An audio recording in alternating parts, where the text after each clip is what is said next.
Hola, mi nombre es Eva Camayo, soy actriz, guionista y directora de cine granadina y tengo el placer de conducir estas entrevistas del videopodcast Granada es Cine. Antes que nada, quiero agradecer a los compañeros que me apoyan en esta iniciativa, como son la productora Prodisa, con Lauren Sánchez a la cabeza, Julio Grosso, el encargado de la oficina de Filming Granada, José Antonio Muñoz, director de foto, Ismael Segura, encargado de sonido, y Sergio de la Puente, encargado también de la música y edición de sonido, y Alberto, que edita también los videopodcasts. Hoy además tenemos el placer de encontrarnos en el Hotel Áurea Catedral, que es un espacio que está ubicado a escasísimos metros de la Catedral de Granada y de su famosa Puerta del Perdón. Y además estamos en un entorno donde nos encontramos rodeados de ruinas árabes. Y no solo eso, sino que tengo el honor de poder entrevistar hoy a Ignacio Guarderas. Merlo, muchísimas gracias por venir y por aceptar esta invitación. Gracias. Bienvenido. A ti, Eva. Muchas gracias.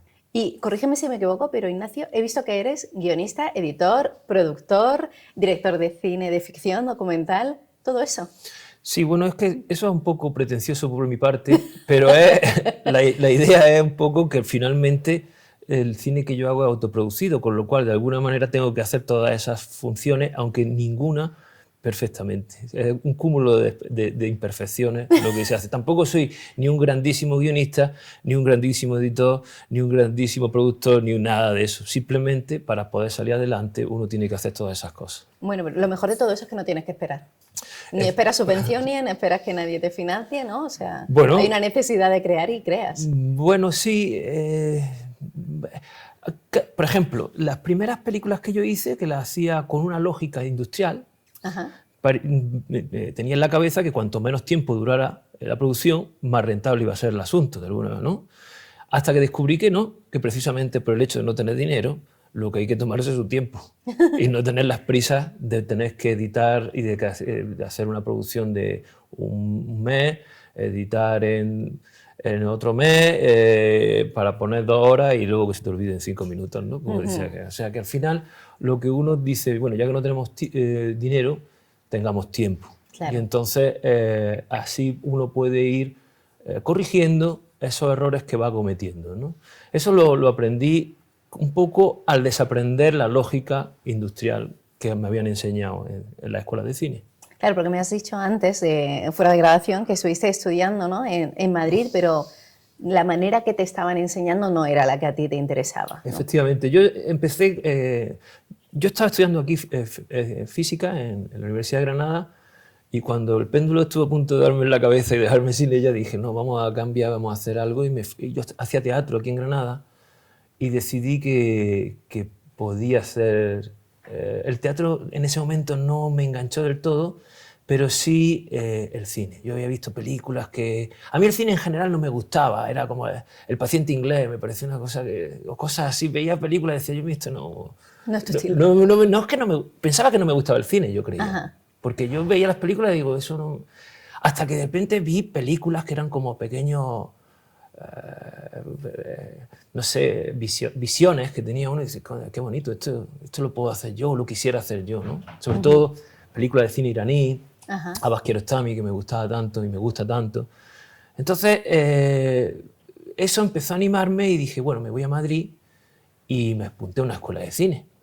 Pero en la escuela de cine me encuentro que me daban las clases como si se tratara de física.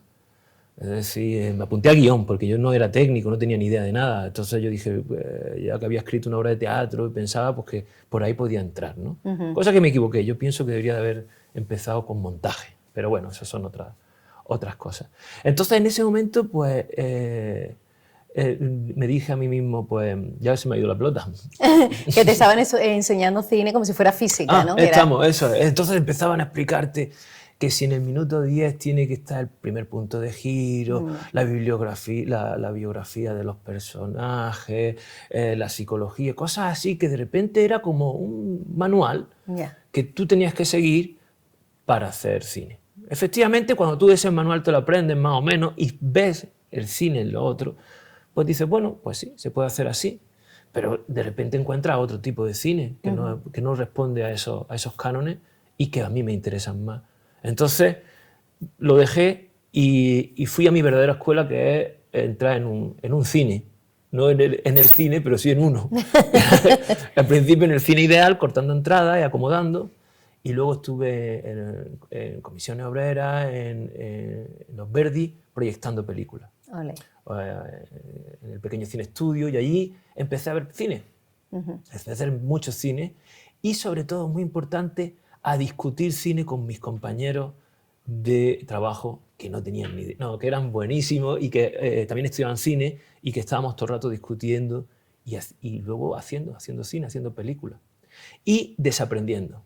Ya, qué importante. Desaprendiendo, es decir, los primeros cortos eran como muy el estilo industrial, pero yo era incapaz de llevar eso. Eso de repente era la época de que había dinero, que te daban los bancos te daban dinero por todo. Pues a mí me dieron un dinero y hice un corto, me gasté un dineral, ¿me entiendes? No estaba aprendiendo, estaba reproduciendo Claro. una forma que a mí me resultaba imposible. Allí conocí en esa época, que era la época del boom inmobiliario, donde había mucho dinero, donde la gente empezaba a hacer cine autofinanciado.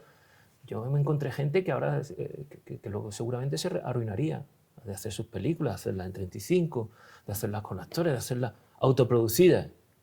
Entonces era como una forma que yo entendí que no era lo que tenía que hacer, que tenía que quizás no hacer una película de gran calidad estética o plástica o industrial, y sí buscar otra forma de expresión mucho más personal y sobre todo que pudiera hacer. ¿No? ¿Y cómo fue ese proceso? O sea, porque claro, tú entras por la vía industrial, ¿no? Que por esta receta que estábamos hablando, y cómo dices, mira, no, hasta aquí. No es que entre, no termino de entrar, es decir, yo hice como todo. Escribe un guión, hace un dossier y lo presenta a sitio. Tampoco te creas que los presenté muchos, pero yo me acuerdo una vez entregarlo para la Comunidad de Madrid y llevarlo a un sitio y que lo dejaran en un montonaco allí. Dice, pero ¿cómo me van a elegir a mí? Yo lo veía eso que eso iba a ser imposible. Entonces, poco a poco, bueno, con ese primer corto que hice, se llama La crisis del sector, que la hice en el cine donde yo trabajaba, los cines Verdi, donde era una mezcla de documental y ficción, donde básicamente un personaje que lo interpreto yo, que era el que pone las películas, le dicen que se acaba de escapar unos actores de una película, todavía se convierte todo en un vodevil, ¿no? Pero para eso, pues un equipo de profesional, ¿no? Con gente profesional, con script, con todo, con eléctricos, con toda una cosa. Para mí eso era algo que era muy doloroso, tener que mover todo eso. Yo eso no tenía control de lo que estaba haciendo. Entonces, además, cuando terminé de hacerlo, el producto tampoco es que me satisface, ¿no? Es una cosa que dices, bueno, sí, un corto más. A pesar de que fue a festivales y tuvo algún premio, y de hecho eso un premio me llevó al Festival de Cine Chico en Las Palmas, y allí eran películas hechas con poco dinero. Yo ya estaba viendo que ese era el camino, ¿no? Ya había hecho aquí un corto en Granada, con muy poca gente ya empezaba a hacer ya una cámara y mira, no hay iluminación, no hay nada, no pasa nada.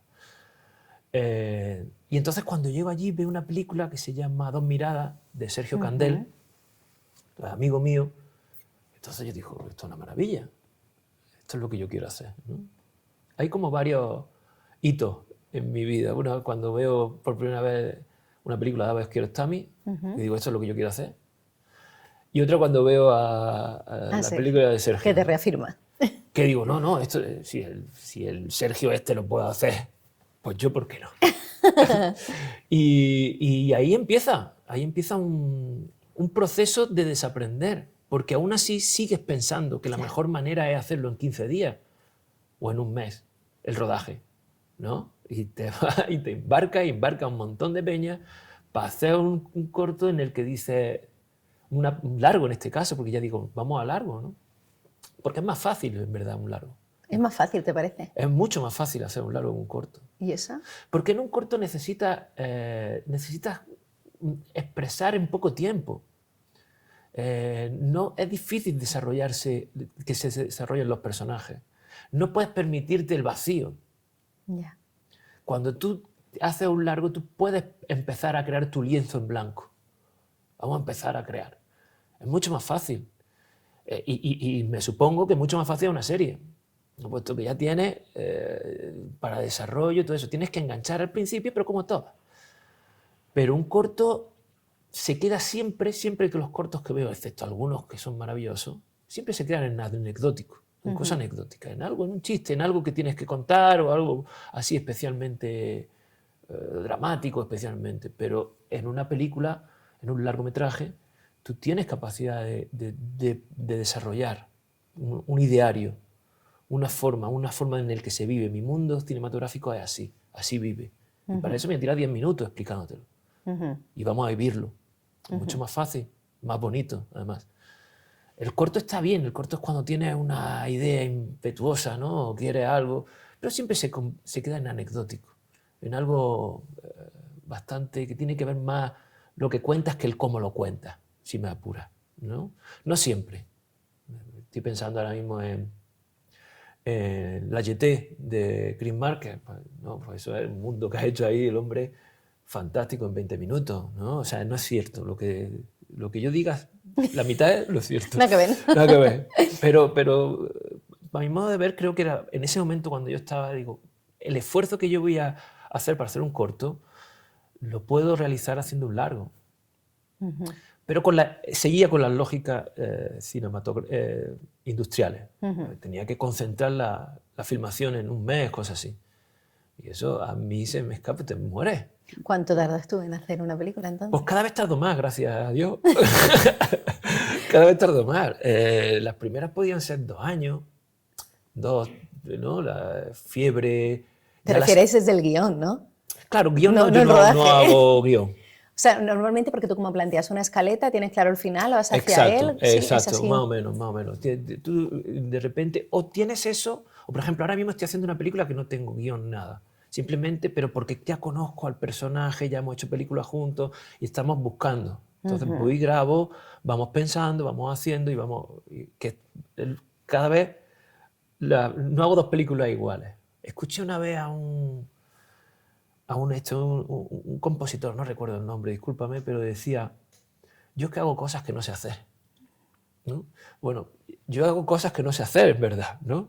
Entonces, ahora pues me lo estoy inventando de esta manera, pero normalmente, las primeras películas, Fiebre, por ejemplo, Fiebre partió del nombre, de haber estado en Almuñécar, pasando el verano allí con amigos, tal, volver, trabajar y decir, tengo que volver a Almuñécar otra vez y digo, vamos a hacer una película, esa de Fiebre, en la que mi amiga y mi amigo se encuentran y se enamoran. Ya, lo de las películas de siempre, ¿no? Pero entonces ahí empieza a buscar ese final. ¿Cuál va a ser el final? Ahí empieza a ver un triángulo y casi siempre me baso en un mito, en un argumento ya muy hecho. Por ejemplo, en El andante y su sombra fue en El Quijote. En Fiebre es Edipo. En varias que van rondando, ¿no? No todos los espectadores van a decir, oye, eso es Edipo. No. Aunque alguno me lo dijo. Y de repente dice, ostras, fantástico. Lo entendió alguien. No, o sea, no, porque no es cuestión de entender o no, pero esa forma de hacer, que es la que te basa sobre una historia, un argumento ya hecho, ya pensado, tú lo adaptas de alguna manera. Entonces tienes más o menos una guía, ¿no? Una guía, exacto. Más que un guión, es una guía. No llega a guión, llega a guía. Entonces va haciendo. Pero es muy importante, y esto lo aprendí con otro amigo cubano, de cineasta cubano que es buenísimo, Carlos Quintela, es muy importante no equivocarte, sino más bien saber que te has equivocado y poder rectificar. Eso es lo más importante. Qué bueno.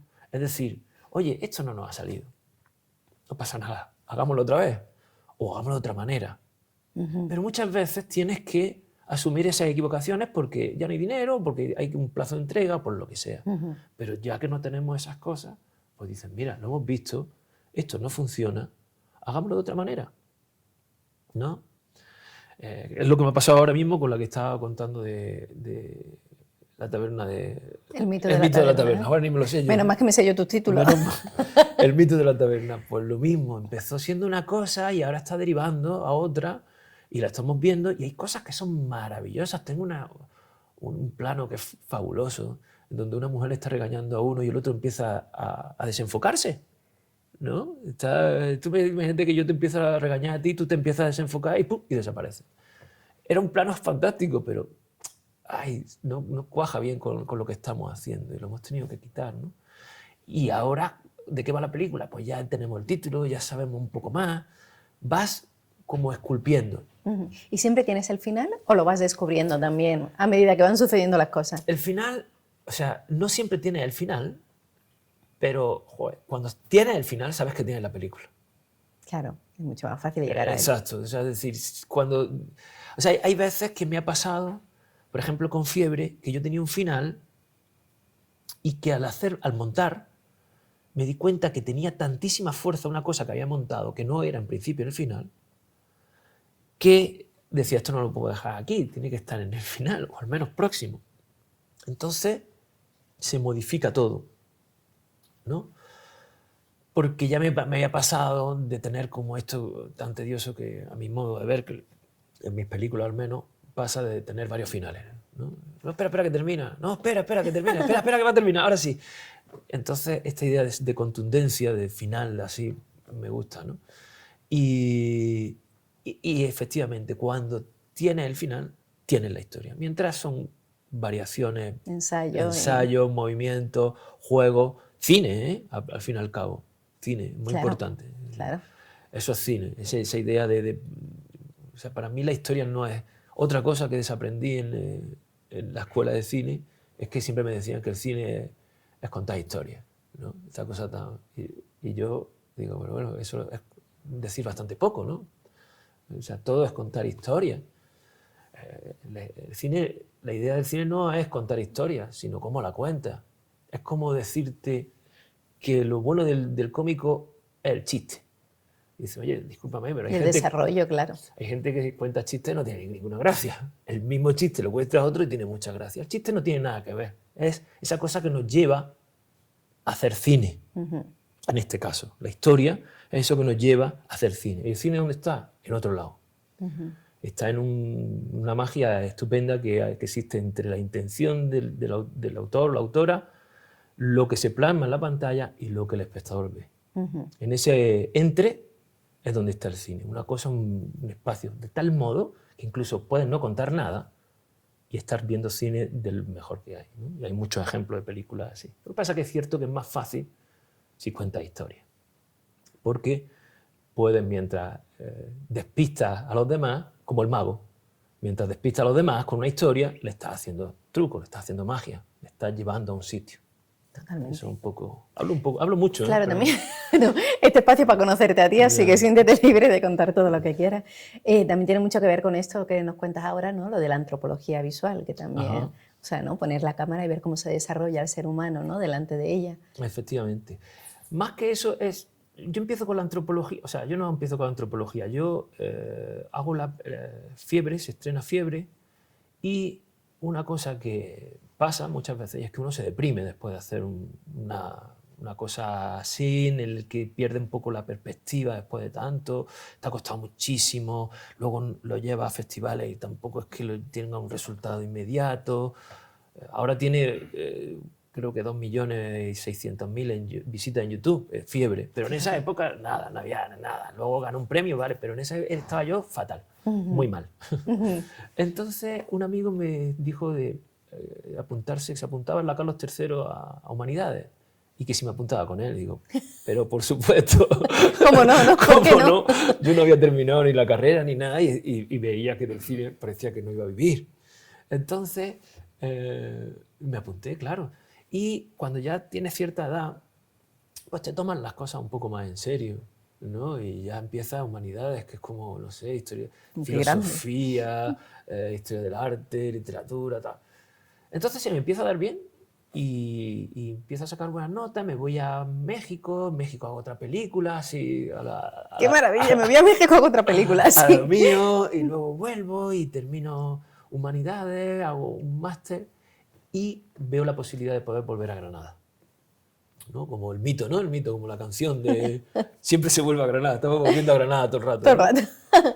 Entonces, hablo con un profesor que ya había trabajado de alguna manera indirectamente haciendo otro documental antropológico con un amigo, con Ajá. Félix Rodríguez, y hablo con José Antonio González Alcantú, que es catedrático de antropología, y me dice, pero por supuesto, vente.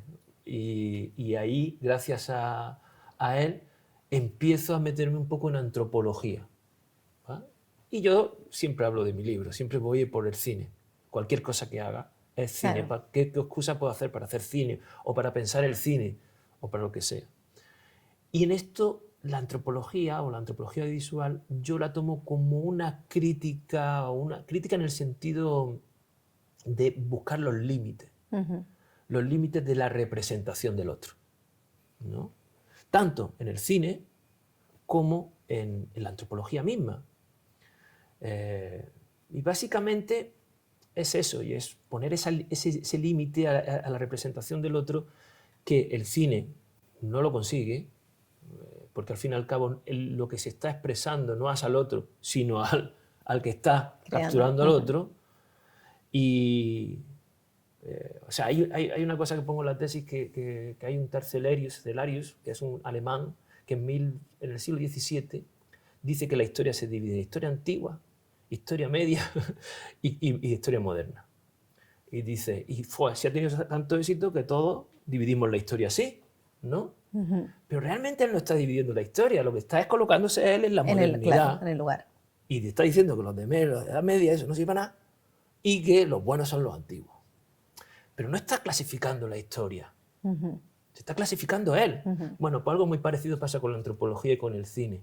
Cuando tú haces una película como Carmen y Lola sobre los gitanos, dices, mira, perdóname, tú no estás representando a los gitanos, tú estás representando a ti. Y lo que está representando, además, es Romeo y Julieta, que ya la hemos visto 30 veces, y que ya la vimos con los tarantos, y que ya la vimos. Te digo esto porque además estoy escribiendo sobre esto, ¿no?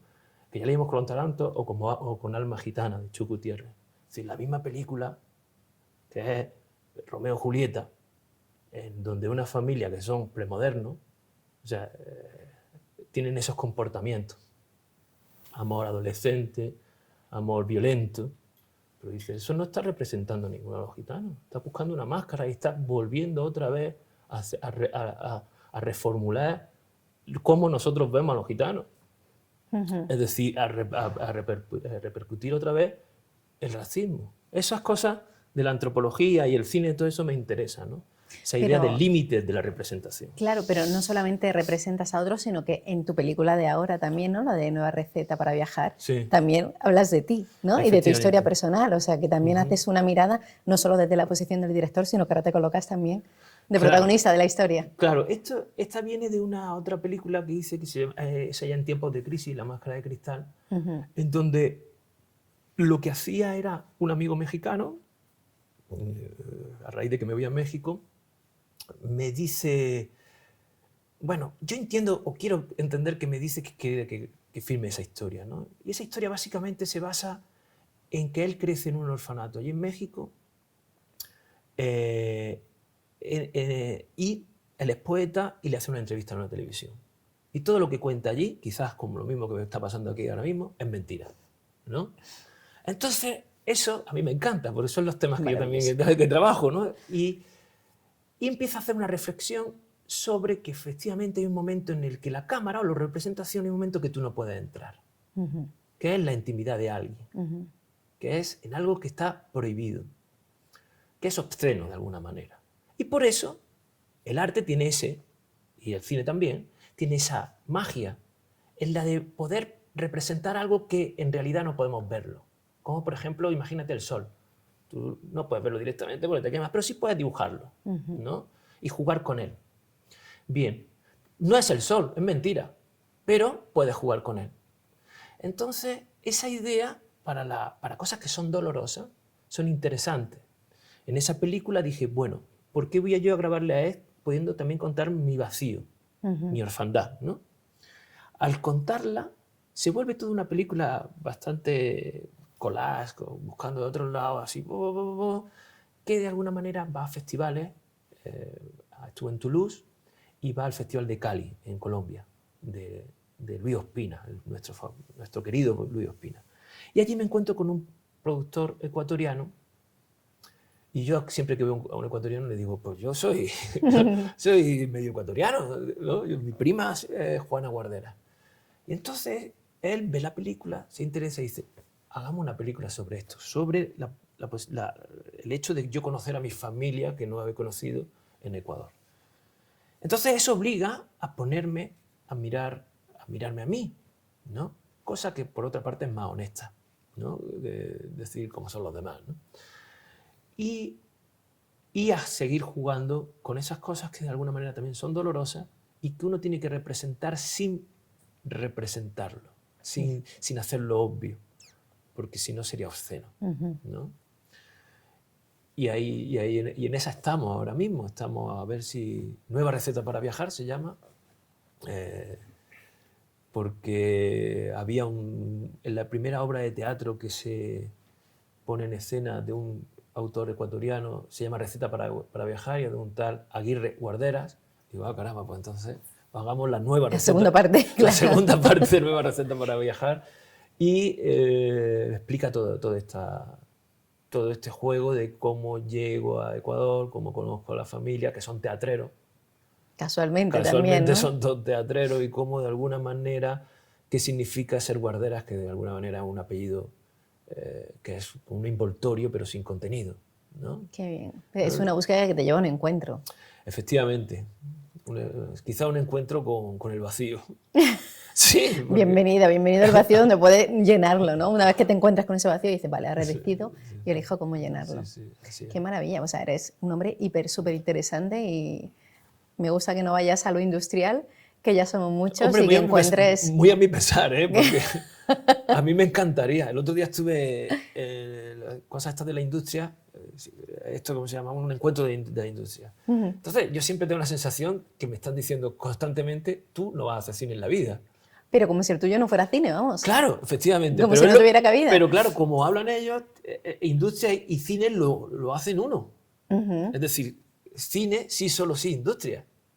El cine es cosa de equipo, el cine son cosas mantras que te van diciendo y dices, espera, no hay cine, ¿no? No hay otra posibilidad, ¿no?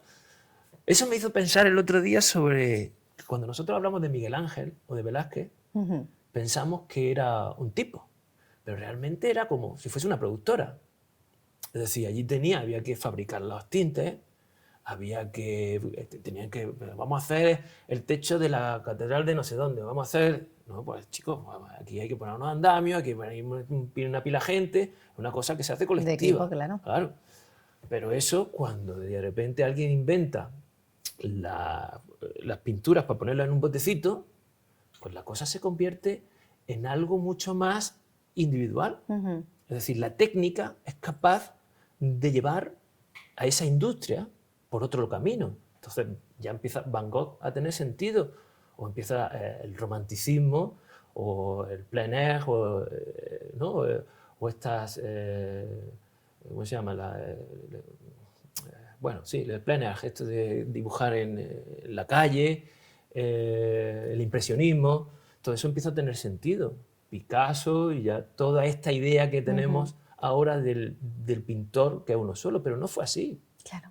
Hay unas formas que el cine industrial te dice como fundamentales, necesarias, que eso se trastoca. Dices, no es necesariamente así. Claro. Puede ser de otras muchísimas formas. Está el cine de Jean Rouge, está el cine del ruso, que pasa yo soy muy malo para los nombres, pero de Cercala, de Silencio, de Tichy, bueno, no me acuerdo del nombre de que hace una película solo mirando por la ventana. Es decir, hay muchas formas de hacer cine.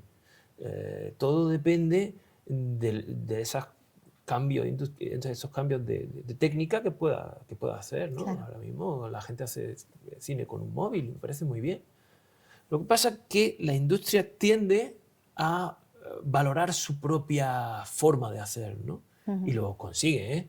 Porque aunque uno haga películas uno solo, la difusión que tiene eso no es. Es imposible, por mucho internet que haya, por mucho YouTube, por mucho lo que tú quieras. Ya te he dicho, tengo 2 millones y pico Oye, con hay muchas fiebre. películas industriales que no tienen esa cantidad de visionados. Claro, pero de todas maneras, ¿Qué? ¿No? Exacto, es decir, 2 millones. ¿Y qué ¿Dónde me ha hacemos? llevado esto? Nada, tampoco es que no está no tiene dinero, no está monetizado. Bueno, que no me dan Como dinero. que no te dan pasta. Monetizado. Monetizado.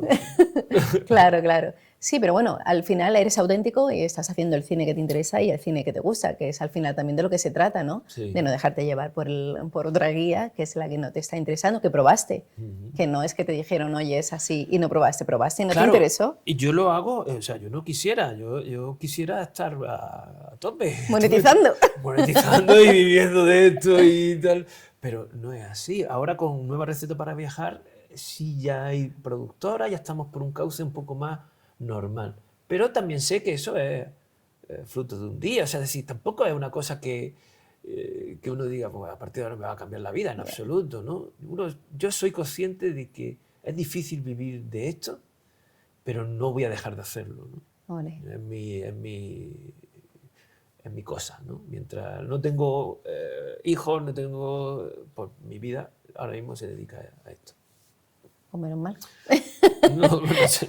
Pero por lo menos te ha facilitado como lo externo Exacto. para poder seguir creando. Exacto. Qué bien, Ignacio. Oye, pues ha sido un placer enorme conocerte, saber más de ti y poder también dar cabida, ¿no? a gente que autofinanciamos los proyectos y que salimos Sí. y con esa autenticidad que tienes, ¿no? De decir, tengo una historia y la cuento sí o sí. Vaya, pues Así muchas gracias, que- Eva, por hacer esto que también nos está costando a nosotros, ponernos en contacto, conocernos.